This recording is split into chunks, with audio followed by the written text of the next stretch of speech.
Muito bem, estamos gravando então, sejam todos bem-vindos, bem-vindas. Obrigado a todos que tiveram aí o esforço de se dedicar para fazer a nossa primeira avaliação, tá? A aula de hoje então continua a nossa unidade 2, lembrando que começou na aula passada, a gente está falando agora de ética geral e especial. E esse contexto, essa dinâmica que nós estamos estudando é como se fosse uma pré-etapa, né? Uma preparação para o que vem no Código de Ética. Então, a gente viu o papel social e a gente analisou, de acordo com a aula anterior, algumas perspectivas, né? Eu simplifiquei e resumi muito daquele raciocínio, mas vocês perceberam que não se limita, obviamente, à arrecadação de tributos e que há, em essência, um papel muito importante. E se você não identifica qual é este papel desta profissão, você não consegue se encaixar neste papel esperado. Não que você vá ser o que a sociedade quer que você seja, mas que você precisa realizar algumas adaptações porque haverá uma certa cobrança. Né? Da mesma forma como a gente espera uma determinada conduta de um determinado profissional, de um médico, de um policial, enfim, qualquer outra coisa que vocês queiram imaginar. O comparativo é o mesmo, mas acontece que é muito mais fácil a gente pensar na profissão dos outros e não na nossa. Né? Por isso que essa aula faz parte do conjunto. Aí, continuando esse raciocínio, a gente sai de uma ideia mais abstrata e hoje nós vamos entrar no que a norma fala, ou no que as normas falam, né? Seriam as NBCs gerais, dedicadas a regulamentar ou a organizar ou a padronizar a conduta dos profissionais da contabilidade. Aí a gente vai ver essa divisão e vai entender um pouquinho mais desse contexto. Lá na frente eu vou dar uma aula para vocês sobre música e valores, não especificamente fora desse contexto, mas aplicando aqui a nossa lógica do que é a música como exemplo num contexto mais da análise da ética geral e da própria ética especial. E ainda no fim dessa unidade a gente faz uma introdução ao código de ética para ver ali o objetivo, a fundamentação, a estrutura, como que se estuda o código de ética, para ter uma compreensão mais clara do que a gente vai ter que cumprir na prática, tá? E aí, no final, né, obviamente, da unidade 2, a gente tem mais uma avaliação. Essas datas, que, conforme eu já expliquei, elas podem sofrer eventuais alterações, mas é para vocês já irem se organizando nos seus cronogramas aí. Então, vai ser final do mês, começo do mês de novembro, sempre mais ou menos aí a cada 30, 35 dias no máximo. Então, vamos lá. Entendendo as normas brasileiras de contabilidade, a gente entende o que é esperado deste profissional no sentido social. Então, a NBC-PG 12, 100, 200 e 300, elas seriam um complemento ao próprio Código de Ética em si, né? A norma que determina, o que regulamenta, o que cria, o que institui o próprio Código de Ética, como nós vamos estudar. Então, é importante que a gente faça essa análise, ainda que aqui resumida, né, que seja um pouco mais direta, para perceber que existem elementos também fora do próprio Código de Ética.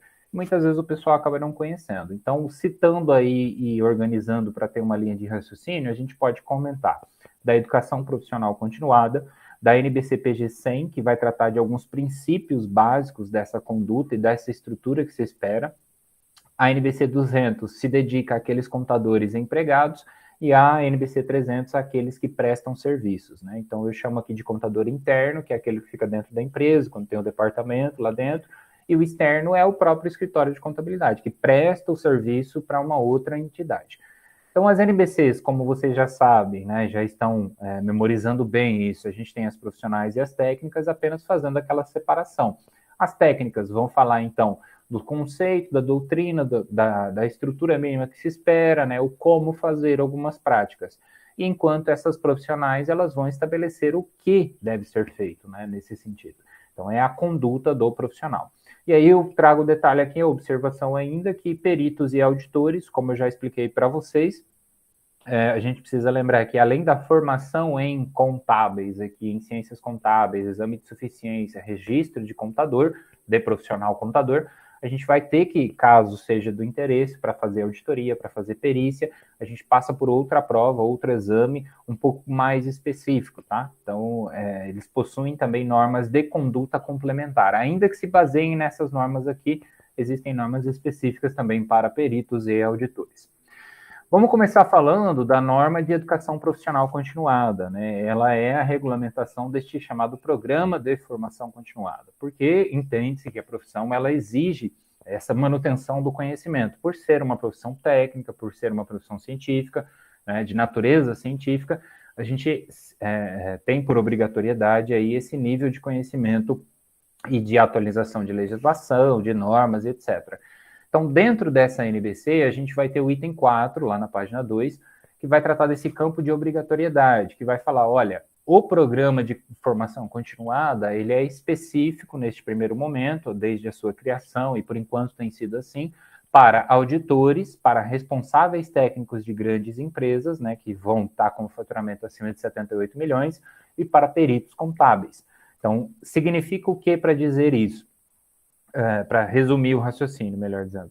Significa dizer que peritos e auditores e profissionais de empresas que sejam ali tributados pelo lucro real e que assumam essa responsabilidade técnica da contabilidade daquela entidade vão ter que necessariamente cumprir o programa de formação continuada. Então, esse programa é regulamentado por esta norma.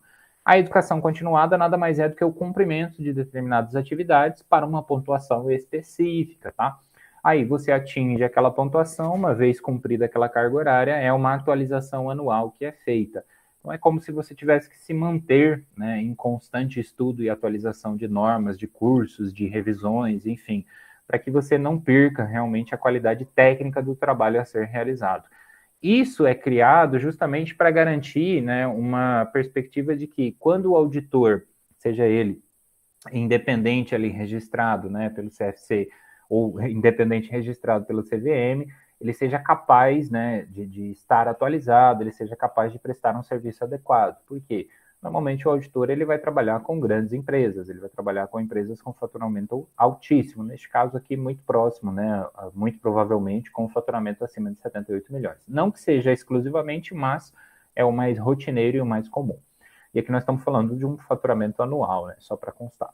Então, os conselhos regionais, eles estimulam esse processo de ensino. A gente tem no próprio Conselho Regional aqui de Mato Grosso o programa acontecendo, né, em parceria com o próprio CFC, e agora nesse formato à distância, de forma remota e tudo mais, o pessoal tem se unido um pouco mais para promover aí palestras, eventos, né, cursos livres em específico de assuntos como, por exemplo, demonstrações contábeis, prestação de contas, legislação. Enfim, área para estudar não falta na profissão contábil, mas o interessante é que vocês entendam. Se você, por exemplo, só tiver o registro, né, o CRC, e atuar como profissional contador, você não está obrigado ainda a participar deste programa de educação profissional continuada. Caso você obtenha o registro de auditoria ou de perícia, nestes dois casos, você estará obrigado, condicionado, a cumprir este programa de educação profissional. Lá na norma, a gente tem estabelecido no item 7 que são 40 pontos por ano calendário, né? No mínimo 8 com atividades de aquisição de conhecimento. O que seria, então, esse exemplo aí de uma atividade de aquisição de conhecimento segundo a própria norma? Cursos e treinamentos, né, ou reuniões técnicas de organizações contábeis credenciadas. Então, seriam as empresas de auditoria independente dos próprios escritórios, empresas de perícia, né? E a cada hora dedicada, você teria, então, como se fosse um ponto. Para alcançar esses 40 pontos, você teria que cumprir, né, então, essas 40 horas. Pós-graduação, curso de graduação oferecidos por instituições de ensino superior que sejam reconhecidos pelo MEC na condição mínima de 360 horas. Então, se a pós-graduação tiver menos do que isso, por exemplo, não é possível cumprir essa tabela. E aí aqui é só citado ainda que 1 ponto por hora, limitado a 10 pontos por disciplina concluída com a determinada aprovação. Então, acabou lá, sei lá, o semestre ou módulo, se for uma pós-graduação, você vai ter como ir apresentando essa certificação a fim de alcançar essa pontuação mínima no ano, né? E o próprio autoestudo também considera-se, né, um aprendizado sem a interação de um facilitador ou um curso em específico, tá? Aqui é só interessante tomar cuidado, porque para justificar o autoestudo, normalmente se utiliza cursos livres, né? Então, material de estudo dirigido. Então, se você vai fazer um curso, é bom consultar se aquele curso ele é ou não reconhecido pelo Conselho Federal de Contabilidade como parte do Programa de Educação Profissional Continuada. Eles fazem as parcerias com as entidades que oferecem esses cursos, as pós-graduações e outros também, e justamente por conta dessa certificação faz-se ali uma análise, né, de quanto que vale, enfim, como que funciona e tudo mais, tá? Então, apenas algumas regrinhas importantes aí para não passar batido. E em relação à educação profissional continuada, eu trago ela bem resumida, bem simplificada, mas vocês podem acessar, tá? Eu deixo à disposição aí, como eu já comentei com vocês. Ela é uma das normas que está aqui de fácil acesso, né? A gente entra no Conselho Federal, normas de contabilidade, a gente vai ter então as normas profissionais gerais, a 01, que é o código, e a 12, 100, 200, 300, como vocês estão vendo aqui. Então, acessando a norma de educação continuada, a gente tem aí 40 páginas de estudo, né? As alterações que foram feitas, pelas revisões e tudo mais. Tá? Então, para entrar mais a fundo, para entender melhor, né, para compreender esse processo, deixo à disposição de vocês aí, não deixem de dar uma olhada. Aí as tabelas, os anexos aqui, para explicar melhor, para apresentar exemplos, né, para fazer essa análise de pontuação, enfim, os requisitos, a própria atribuição dos pontos e tudo mais. Então, aqui, por exemplo, especialização, mestrado, né, orientação, isso serviria também como forma, né, na condição de orientação em si, de professor orientador, com pontuação em específica, né? Ou ainda participação em banca acadêmica, aí aqui comissão técnica de estudos, né? Então os anexos eles servem aqui dedicado à docência, né? Para ajudar a se localizar nesse sentido, aquisição de conhecimento. Deixa eu aumentar um pouquinho aqui só para comentar. Os cursos e treinamentos, né? Que contribuam para a melhoria da performance com conteúdo de natureza técnica e profissional relacionados então a profissão, né, contábil em específico, ok? Então, para justificar e fazer essa análise, aí caso você queira e isso seja cobrado de você futuramente, só lembra de fazer essa verificação, tá? Porque às vezes pode ser uma entidade que não é credenciada, aquele curso ainda não é reconhecido, inclusive você pode recomendar aquilo ao Conselho Federal. No site do Conselho, inclusive, é possível se cadastrar para participar dos eventos. Eles têm feito muito pelo YouTube agora, várias lives, vários trabalhos de forma remota, né, convidando alguns participantes, tá? E os próprios conselhos regionais costumam ter canais no YouTube, sites, né, cada um tem o seu, para vocês se localizarem. Então, também não precisa ficar limitado ao conselho regional aqui do estado de Mato Grosso. Você pode, por exemplo, fazer um curso pelo conselho de São Paulo, do Rio Grande do Sul, sei lá, enfim, quem oferecer, você pode correr atrás. E mesmo que você não esteja condicionado à obrigatoriedade, é interessante que se faça, porque ali agrega muito conhecimento, né? São discussões técnicas, são discussões específicas. Então, você vai lá assistir uma palestra, por exemplo, sobre as demonstrações em específico do balanço, da DFC, da DVA, uma coisa que talvez pela academia, pela formação acadêmica que a gente tem, não seja de fácil acesso. Ou até mesmo pela profissão, né? Você acaba não fazendo, não praticando tanto. E executando esses cursos, com certeza, agrega muito, tá? Então, é para entender a dinâmica, a essência da norma e o que ela traz de conteúdo fundamental ali. E aí a gente passa, então, para outra norma também muito importante, que seria o cumprimento do código, né? Os princípios fundamentais e a estrutura conceitual que ele vai apresentar. E a norma tem por finalidade, essa em específico, né? Descrever quais são os princípios, as bases fundamentais do que a gente está chamando de ética aplicada à profissão contábil. Então, é mais ou menos para destacar, né? Esses princípios eu coloquei aqui estabelecem, então, o padrão de comportamento esperado desse profissional. A gente pode citar integridade, objetividade, competência profissional e devido zelo, confidencialidade e ainda, obviamente, o comportamento profissional. Nós vamos ver uma a uma aqui a seguir. Então, resumidamente aí para a gente se localizar. Uma vez que você entende o que são esses princípios, ficará mais fácil executar o que esta profissão espera. A integridade, isso é texto da norma, tá? Eu trouxe aqui direto, resumido, para a gente poder comentar um pouquinho. Ser direto e honesto em todas as relações profissionais e comerciais. A gente precisa lembrar que a contabilidade, por ser regulamentada, ou seja, por possuir o conselho de classe, possui uma classe.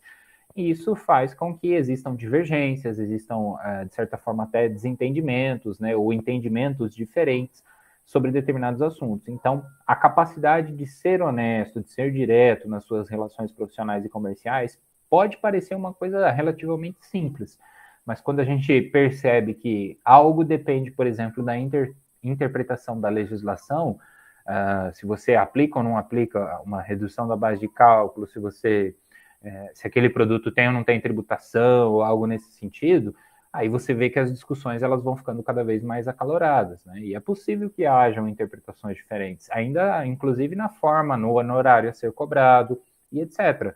Então, é interessante que haja esse princípio básico da integridade para justamente fundamentar. E eu vejo muito que, assim, todos os profissionais esperam que a classe seja unida, mas pouquíssimos profissionais tomam atitudes no sentido de proatividade, né, de direcionar a classe para isso.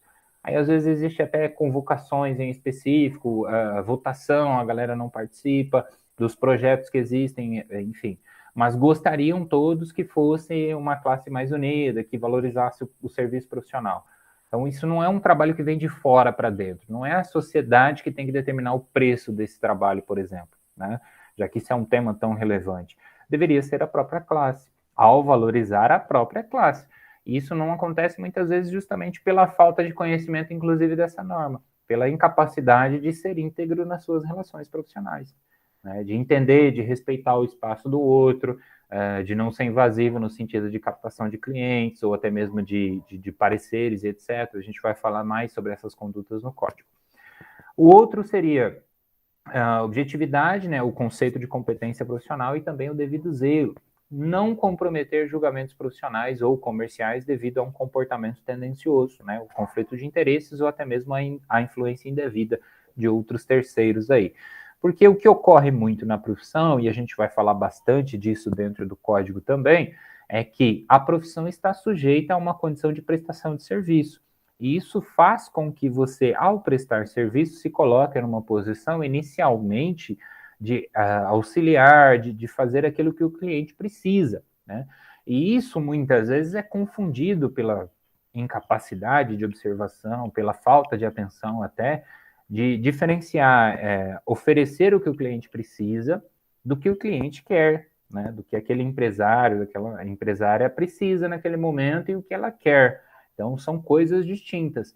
Quando você oferece só o que o cliente quer, você corre, inclusive, o risco de ir contra a legislação, de ir contra alguns desses princípios até mesmo, né? Então, existe uma distinção entre as duas coisas. E quando você é capaz de não comprometer o seu próprio julgamento, simplesmente, por exemplo, pensando no dinheiro, você já tomou um passo muito avante, porque em relação à maioria, digamos assim, porque aí você está, de fato, colocando a sua classe à frente daquela necessidade mais imediata, por exemplo, que seria o honorário, né? Então, é preciso que haja essa capacidade do profissional antes mesmo dele entrar para esse mercado. Aí a gente vai ter também, né, a competência profissional e o zelo para, no segundo o texto da norma, obter e manter esse conhecimento profissional e a habilidade no nível necessário, garantindo que o cliente ou organização que seja empregadora aí, se houver, né, departamento interno, receba esse serviço profissional competente, porque espera-se do profissional muito conhecimento, muita habilidade no conceito técnico de interpretação, de aplicação da legislação, né? E ele precisa estar consciente disso também. Então, ainda, atuar de forma diligente, de acordo com os padrões técnicos e profissionais aplicáveis. Isso significa, inclusive, conhecer as normas, né? Ter lido pelo menos uma vez na vida as normas, manter-se atualizado quando sai lá uma revisão da norma, que fala de demonstrações, que fala de ativo imobilizado, de estoque, de qualquer outra coisa, né? Que é realmente para garantir que haja ali o cumprimento do código de uma forma aplicável à profissão no dia a dia. Aí a gente vai ter também confidencialidade e o próprio comportamento profissional. A mais conhecida de todas, imagino eu, que seja essa ideia de confidencialidade, porque a gente pensa nisso praticamente desde o primeiro momento que se associa com as informações contábeis, né? Está falando de dinheiro de uma empresa, está falando do patrimônio de uma empresa, está falando do resultado, do custo de aquisição de mercadoria que ela tem, e essas informações requerem justamente essa confidencialidade. Então, é preciso que haja ali uma adequação em relação a esse perfil. Eu cito muito o exemplo, quando a gente analisa o código, que é o caso dos olerites, que os escritórios oferecem, né, a folha de pagamento. Só o fato de você não saber para quem enviar aquele envelopinho com os olerites, se aquilo vai ser entregue nas mãos corretas, já está em desacordo com esta norma e com o próprio código.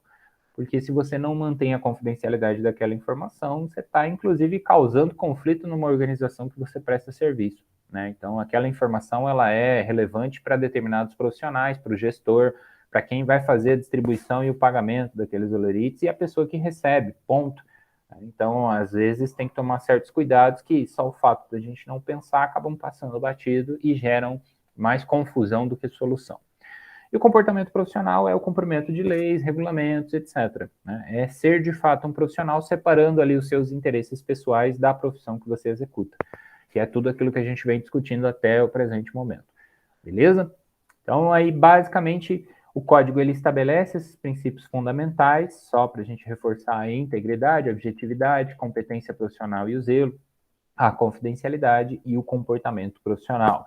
Ele vai se estruturar, o código, ele vai ser estruturado neste perfil profissional. Dentro ainda desta norma, da NBC-PG 100, a gente vai ter a situação das chamadas ameaças, né? É interessante que a gente entenda e seja capaz de fazer a identificação dessas ameaças de acordo com algumas classificações ao trabalho profissional, tá? Não é possível, né, definir todas as situações que criam ameaças, mas o código ele ainda tenta, de certa maneira, restringir um pouco esse escopo, né, de estudo. E aí ele classifica, essa norma ela classifica da seguinte forma: a gente vai ter ameaças de interesse próprio, de autorrevisão, de defesa do interesse do cliente, de familiaridade e também de intimidação. Então, é interessante que a gente entenda essas classificações e perceba o seguinte: há um limite, que é o chamado nível aceitável, que é o que a norma vai tratar, e a forma de trabalhar ou lidar com estas ameaças. Então, a gente vai fazer uma coisa chamada aplicação de salvaguardas. Seria mais ou menos, é melhor prevenir do que remediar. Este é o raciocínio que se entende, né, da interpretação dessa norma aqui. Então, quando a gente ela fala de nível aceitável, ela está considerando o seguinte: olha, não vai dar para resolver tudo, mas é preciso manter um equilíbrio entre essas características. Como eu dizia para vocês, prestação de serviços tem a sua limitação de acordo com aquilo que foi combinado. Não quer dizer que precisa fugir da legislação, que precisa descumprir uma norma, simplesmente porque o cliente está pagando. Pode acreditar que esse tipo de cliente você não vai querer manter na sua empresa, se ele te cobra esse tipo de conduta, porque o resultado ou o reflexo disso pode ser muito grave. Então, se o profissional da contabilidade faz ali uma análise, determina, né, que as ameaças ao cumprimento desses princípios, a sua própria integridade, não estão em um nível adequado, ele não consegue, por exemplo, dialogar com vamos colocar aí a figura do empresário, não que todos os empresários sejam assim, mas só para exemplificar, ele precisa fazer um tratamento dessas ameaças, ele precisa lidar com isso, senão ele estará sendo omisso e essa omissão também não é aceitável, tá? Mediante a eliminação ou a redução até um nível aceitável. Né? E aí, como é que a gente faz isso? A eliminação de circunstâncias, incluindo interesses ou relacionamentos que estão gerando as ameaças. Na hipótese de não haver um diálogo, é melhor que haja, inclusive, essa separação da prestação de serviço. Tá? Então, se eu não consigo, por exemplo, explicar e o meu cliente não consegue entender aquilo que eu estou explicando, inevitavelmente haverá um conflito. Tá? E aí, se ele quer que eu faça do jeito dele, não do que prevê a legislação, se as duas coisas não são a mesma coisa em essência, eu teria um conflito, eu teria uma ameaça, e essa ameaça é em relação à minha integridade, ao meu zelo profissional, por exemplo. E aí eu preciso criar atitudes no sentido de restringir este nível de ameaça a um nível aceitável, ou até mesmo eliminá-lo, se possível. Se não for possível, separa-se ali e deixa-se claro, né, obviamente, que não vai ser possível continuar executando o trabalho.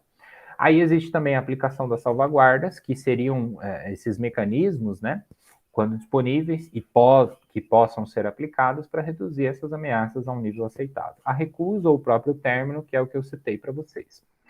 Então, essas normas, elas vão partir desses princípios fundamentais, que seriam a NBC PG 200 e a 300, né, para a identificação e o tratamento das ameaças. É disso que elas falam, é justamente desse raciocínio. E aí faz-se essa separação porque o ambiente é diferente, a relação profissional é diferente, né, a relação contratual de quando você está como contador interno dentro de um departamento e quando você é um escritório de contabilidade junto com sua equipe lá prestando um serviço, as ameaças se apresentam de formas diferentes. Por isso que as normas foram criadas assim.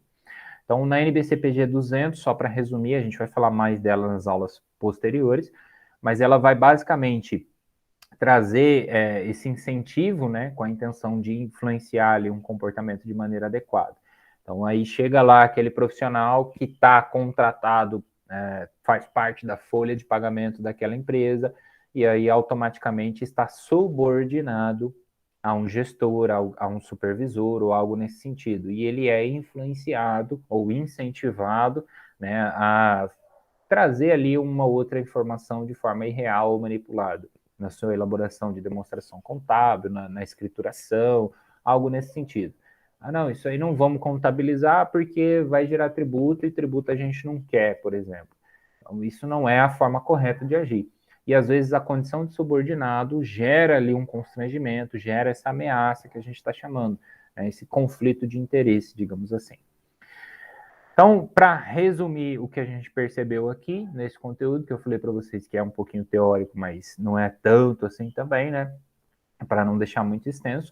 Basicamente, a gente vai ter o fundamento com esses princípios, e aí a gente sempre vai voltar neles para ver se eles estão ou não sendo feridos, né? Machucados, digamos assim. Se a gente está indo contra qualquer um desses princípios, aquela conduta que nós estamos executando provavelmente não é a melhor, não é a adequada, não é a esperada da nossa profissão. Tá? E aí é importante citar, né, que não existe esse rol exaustivo nessas normas, a gente vai ver mais para frente alguns outros exemplos, mas elas não vão ser assim as únicas que podem acontecer. Às vezes a norma não vai prever todas elas e a gente tem que ser capaz de fazer esse processo interpretativo, tá? E elas vão exigir essa interpretação, essa valoração que a gente também já conversou antes, e o próprio julgamento, que é o processo de tomada de decisão, é aquilo que a gente discutiu em relação à situação de termos ali conflitos, os chamados dilemas, né?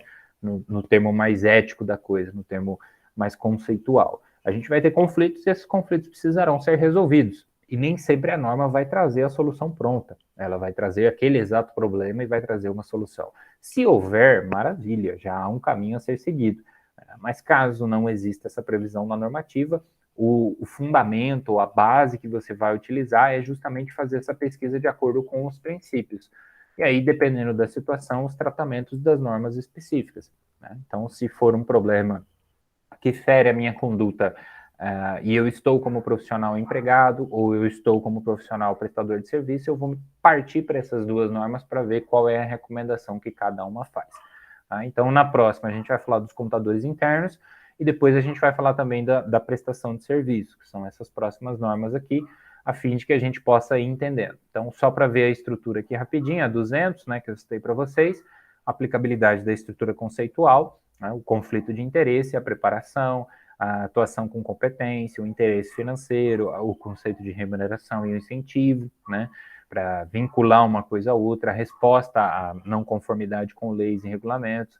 Então, assim, é realmente para tentar prever o máximo de situações possíveis, né? Honorários e outros tipos de remuneração, incentivo, presentes, até que ponto eu posso aceitar, até que ponto é relativo, a custódia, né, a guarda de ativos de clientes, aí, então é outra coisa que a norma vai abordar no caso da prestação de serviço, o que você deve fazer em relação a esse não cumprimento de leis e regulamentos, e etc. Né?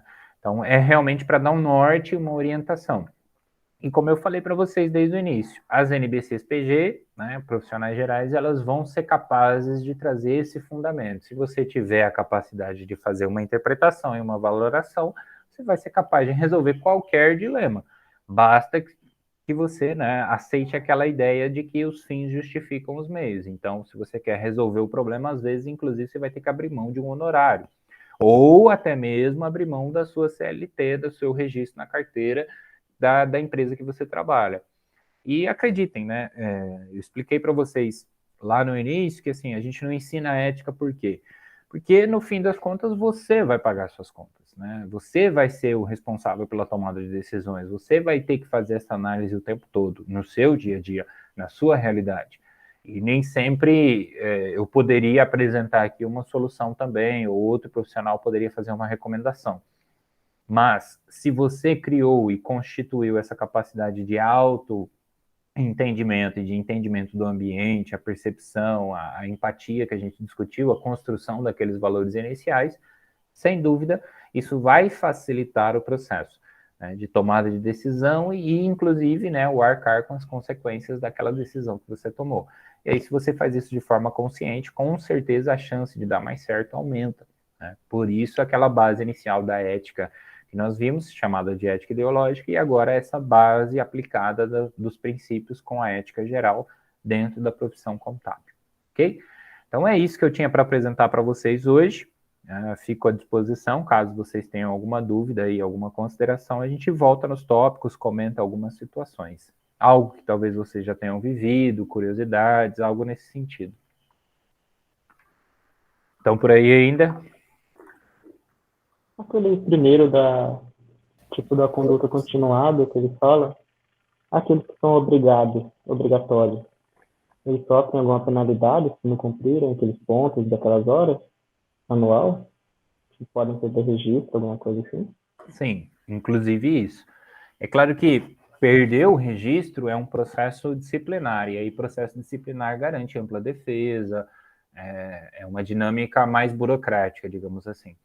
Mas existe uma penalidade, inclusive da possibilidade de impedir durante determinado tempo, por exemplo, ou de cair na mão de um conselho de análise de ética para identificar se não cumpriu porque não haviam cursos, é uma situação, concorda comigo? Não havia essa disponibilidade, ou não cumpriu porque realmente não correu atrás de nada. E aí já é outra realidade a ser analisada. Então, parte-se da ideia de que cada caso é um caso, mas existe penalidade sim. Tá? É uma coisa perfeitamente aplicável. E no caso dos auditores, como eles possuem auditores e peritos, eles possuem outro registro, então às vezes a própria CVM, ela vai falar assim, olha, para você prestar esse serviço de auditoria aqui independente às empresas que estão vinculadas e estão sendo fiscalizadas pela CVM, você precisa me apresentar aqui a sua certificação, por exemplo, do ano passado, vamos supor, né? Geralmente, no início, o pessoal não estava cobrando tanto porque é uma norma relativamente recente, né? Ela não é tão antiga assim, quanto, por exemplo, o Código de Ética de 1950.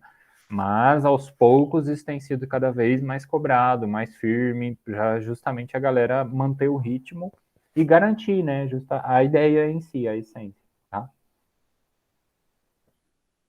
Só não existe assim uma penalidade específica porque cada caso vai ser uma análise diferente de acordo com a situação.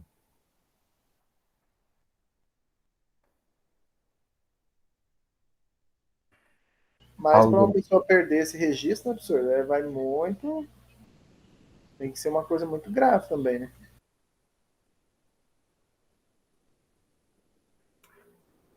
Você fala, por exemplo, assim, deixar de cumprir, se ele só deixar de cumprir a pontuação, não seria suficiente? Algo nesse sentido? Eu falo assim, para ele ter o registro cassado, alguma coisa assim, né? Então teria que ser uma coisa muito grave, né? Não é qualquer coisa, né? Ah, sim, isso, exatamente. Então, depende muito de cada situação, né? Então, assim, o código ele prevê algumas penalidades, mas ele parte de um pressuposto, de uma visão mais antiga, digamos assim, são as penalidades que ele chama de caracterização do profissional, né? De uma época diferente da nossa. Mas aí o que acontece? A cada conselho regional vai ter a sua comissão de ética, né? E essa comissão ela vai ser composta por profissionais e tudo mais, também do ramo, obviamente, do conselho, mas que vão justamente fazer essa análise. E aí o código ele vai complementar porque os auditores, os peritos aí, só para deixar claro, eles também seguem o mesmo código de ética, né? Porque também é uma profissão contábil. Então lá vai ter situações atenuantes, situações agravantes que vão aliviar ou piorar, né, a possibilidade de pena. Então, assim, a gente tem uma visão de que talvez seja muito difícil, porque a gente não vê isso muito publicamente, mas existe possibilidade de suspensão, existe possibilidade até de exclusão, né, de proibição de execução da atividade e tudo mais. Agora, pensa você, por exemplo, se o profissional ele vem reiteradamente, várias e várias vezes, cometendo irregularidades, já passou pela comissão de ética várias vezes e várias vezes foi penalizado com uma suspensão mais leve. Né? Então, num tempo aí de 5 anos, vamos supor. Ou executou a atividade quando estava com a inscrição, né, o registro suspenso. Aí, às vezes, isso volta para uma comissão de ética e a penalidade já pode vir mais firme. O conselho, ele, como órgão fiscalizador, ele precisa, quando encontra uma irregularidade, punir. é como qualquer outra classe. Só que existe uma análise um pouco mais específica, né? Então, a gente não tem assim uma circunstância pré-definida em norma que fala, como se fosse um código penal, por exemplo. Se você matar, você está cometendo um crime. Se você roubar, você está cometendo um crime. A gente não tem assim uma relação direta entre causa e consequência das ações. O que tem é um perfil de um raciocínio para análise daquele caso concreto, né, que é o que o código estabelece. Aí vai depender muito da comissão, da interpretação, lá nas atenuantes, por exemplo, se você for um profissional que a vida inteira contribuiu, e aí às vezes lá, depois de 20 anos, acabou cometendo um erro, esse erro precisa ser analisado, ele está sendo julgado por uma comissão, por um conselho de ética, ok, mas a contribuição que você deu, ela não é esquecida, por exemplo, ela vai ser pesada na balança, e aí a forma de trabalho de cada conselho vai depender de cada comissão de ética, vai depender dos próprios profissionais que ali estão, né?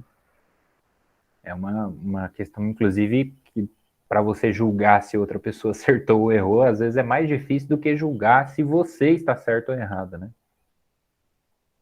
Mas é uma boa observação que você fez.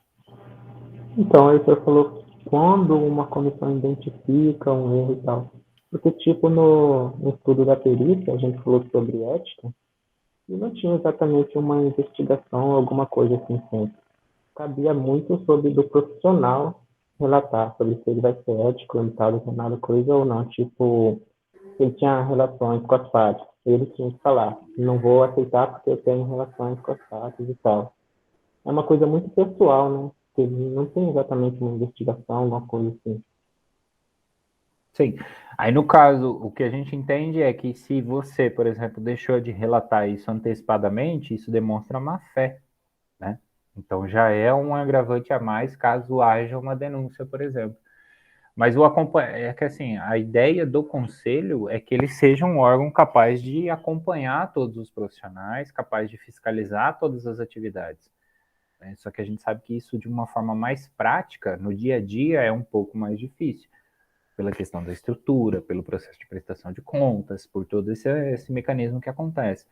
Então, o que tenta, assim, é estabelecer alguns padrões para ver realmente se há um atendimento. Igual essa da formação continuada é um exemplo muito claro, porque houve uma briga, a classe praticamente se dividiu.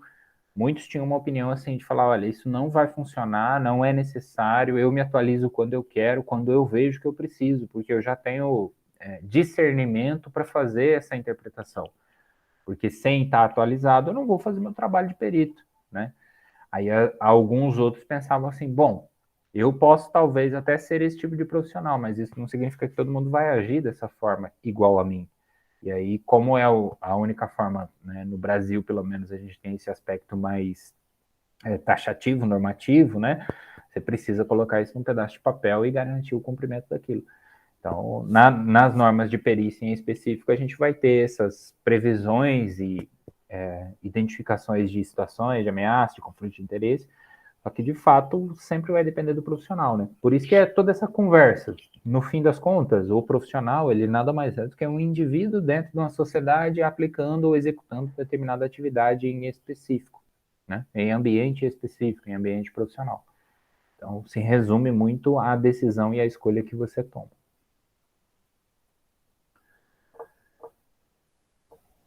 Já viram algum caso?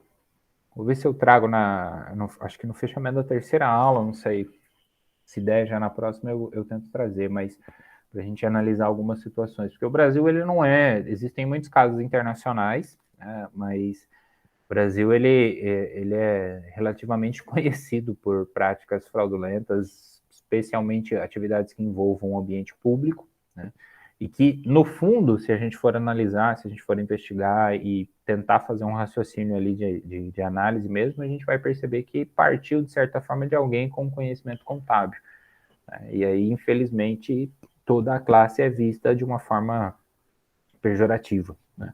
Por isso que é essa tentativa toda de manter um perfil, manter um padrão, manter uma adequação, para que haja uma preservação do trabalho que é executado pelos bons profissionais. tá? Mas eu vou ver se eu trago para as aulas futuras aí causas e circunstâncias, né? O famoso sem citar nomes. Aí a gente analisa algumas coisas também, beleza? Deixa eu interromper aqui então a nossa gravação para não ficar muito extenso.